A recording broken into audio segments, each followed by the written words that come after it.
kami kumuusa nga mga sumuronod hing kultibado nga tuna nga ginsakripisyuhan na namon mga kag-anak. Amo nga anhi kami nagpupugong nagdidepensa nga diri distrosohon hin mga banyaga ang tuna nga ginkultibar.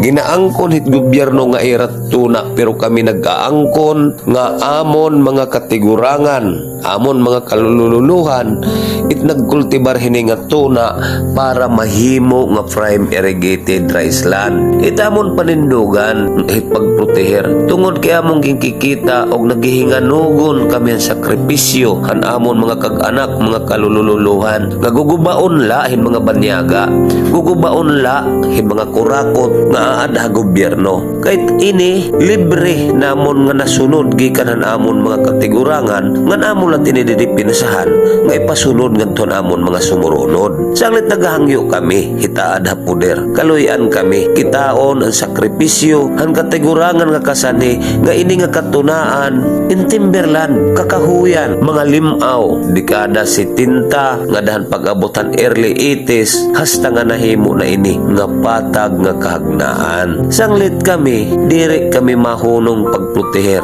kay ini ginsakripisyuan han amon mga katigurangan para ikabilin ha amon og ipasa ngadto amon mga sumuronod.